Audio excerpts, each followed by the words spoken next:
Hello student, आज देखिए 12th का ही VVI कुछ है मनोविज्ञान का, मतलब साइकोलॉजी की कुछ क्वेश्चन नोट किए हम लोग।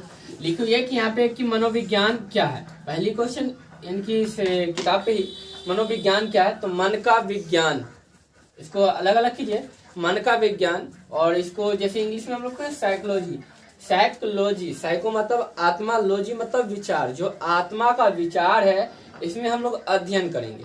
साइकोलॉजी में क्या करते हैं हम लोग, मनोविज्ञान में अध्ययन करते हैं, जानकारी करते हैं, मन के बारे में जानना, मन के भी शारीरिक कहते हैं कि जितने भी हरकत होती है उन हरकतों के बारे में जानना ही मनोविज्ञान कहलाता है। कोई दिक्कत नहीं। उसके बाद यहाँ पे आपकी दूसरी नेक्स्ट क्वेश्चन है, लिखा कि मानव व्यवहार पर जल प्रदूषण के प्रभाव का वर्णन करें। अब मानव व्यवहार पर, उनके व्यवहार पर जल प्रदूषित कैसे, यानी जल प्रदूषण का क्या प्रभाव पड़ता है। तो हम लोग जानते हैं कि नॉर्मली हम लोग देखी जाए, अगर घर में किसी भी प्रकार के जो जल होते हैं, अगर वो नाले के साइड अगर बह रही है, अगर उस रास्ते से जा रहे हैं या रह रहे हैं, तो उससे क्या होता है कि उस पर मक्खी पड़ने वाले कुछ भी, अगर नाले खुले तो वही खाने पे आके बैठना, या कुछ अजीब तरीके से कहते हैं ना कि इंसानों को स्वास्थ्य पे प्रभाव पड़ता है।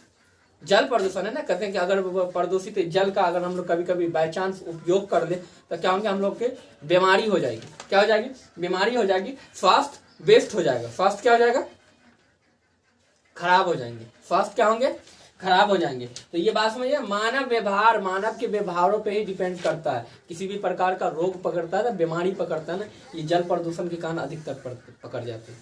ठीक है, जल प्रदूषण के कारण होती क्या, काफी ऐसी कैंसर तक हो जाती है।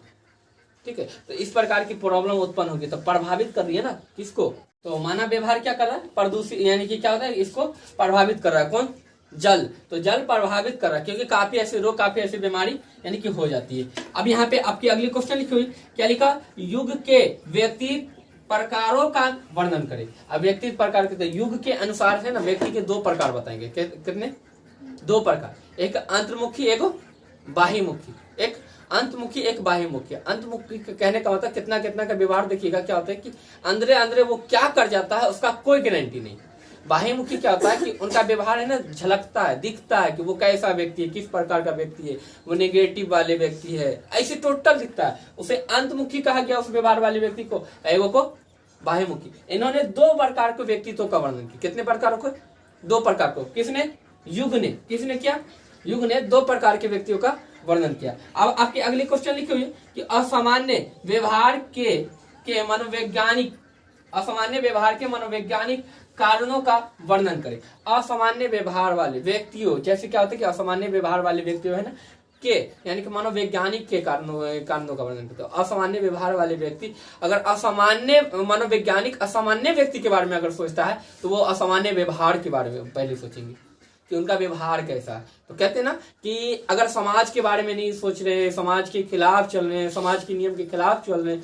देखिए आपकी अगली क्वेश्चन क्या है, चौथा नंबर लिखो कि असामान्य व्यवहार के मनोवैज्ञानिक कारणों का वर्णन करें। जैसे किसी भी प्रकार के व्यक्ति, जैसे कोई भी असामान्य सोच वाले, जैसे वंशानुगत कहा जाता है ना कि इसके वंशज है ना इस प्रकार के सोच रखते थे, ये भी इसी प्रकार के सोच रख रहे हैं। ठीक है, कोई दिखेगा कि क्या होता है, दुश्चिंता, बहुत ऐसे चिंते में रहेंगे, लग रहा है कि क्या होता है उसके ऊपर पहाड़ टूट रहा है। ठीक है, तो दुश्चिंता, उसे दुश्चिंता वाले व्यक्ति को भी असामान्य व्यवहार वाले व्यक्ति कहा जाता है। किसी चीज पे ज्यादा प्रेशर डालना, सोचना, किसी बात को सुन के रोना स्टार्ट कर देना, वो भी दुश्चिंता या एक तरीके से कहते हैं असामान्य व्यवहार वाले व्यक्ति कहलाते हैं।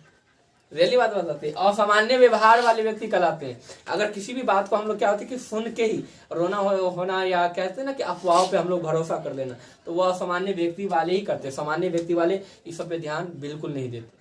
ठीक है, तो ऐसे व्यक्ति को असामान्य व्यवहार वाले कहते हैं। और यही मनोवैज्ञानिक का कारण है जो इन्होंने दुश्चिंता के बारे में, यानी कि व्यक्तियों के व्यवहार के बारे में, ऋणात्मक, नकारात्मक, सकारात्मक, ये सभी व्यवहारों की जानकारी मनोवैज्ञानिक देता है कि हाँ असामान्य व्यवहार वाले व्यक्ति के पास ऐसा होता है, ऐसा होता है। वो सही नहीं सोच सकता। असामान्य व्यवहार वाले व्यक्ति 95% वो नेगेटिव सोचेंगे, और कहते हैं ना कि सेल्फिश होना, वो रहेंगे असामान्य व्यवहार वाले। ठीक है, सेल्फिश रहेंगे। और 5% ही वो क्या हो सकते हैं, कभी पॉजिटिव सोचेंगे, पर किसी चीज को लेकर, कोई सामान को लेकर कि समाज में हमें किस प्रकार से किसी चीज को अपनाना है, तो 5% ही सोचेंगे। ठीक है। नहीं तो जनरली क्या होता है कि 95% असामान्य ही सोचेंगे, तो ऐसे व्यक्ति को असामान्य व्यवहार वाले व्यक्ति कहते हैं। अब यहाँ पे आपकी अगली क्वेश्चन लिखो कि सकारात्मक स्वास्थ्य पर टिप्पणी लिखे। सकारात्मक स्वास्थ्य, अगर इंसानों की बेहतर स्वास्थ्य, सकारात्मक बेहतर से बेहतर स्वास्थ्य पे टिप्पणी लिखना, हम लोग हर दिन बैठ के लिख सकते हैं, खत्म नहीं होगी। अब कैसे, तो हम लोग जानते हैं सकारात्मक बेस्ट हेल्थ अच्छी कैसे होगी, तो हम लोग कहते हैं खाने के भी लिमिट है, नहाने का भी लिमिट है, कुछ करने का भी लिमिट है, कहीं जाना है तो सेफ्टी में जाना है, तो ये सब एकदम सकारात्मक स्वास्थ्य का परिणाम है, कहते हैं ना राह है, मार्ग है। अगर यह सब हम लोग अपनाएं तो हमारी सकारात्मक स्वास्थ्य रहेगी, हेल्थ रहेगी, बेहतर हेल्थ रहेगी। अच्छे से हम लोग क्या करेंगे, सोच सकते हैं, विचार सकते हैं, जानकारी हासिल कर सकते हैं। इसे सकारात्मक स्वास्थ्य कहते हैं। क्या कहते हैं? सकारात्मक स्वास्थ्य कहते हैं। कोई दिक्कत नहीं, समझ के लिख लीजिएगा। समझ गए होंगे आप लोग, इतना समझ गए होंगे, कोई दिक्कत नहीं होगी, लिख लीजिएगा। अच्छा लगा।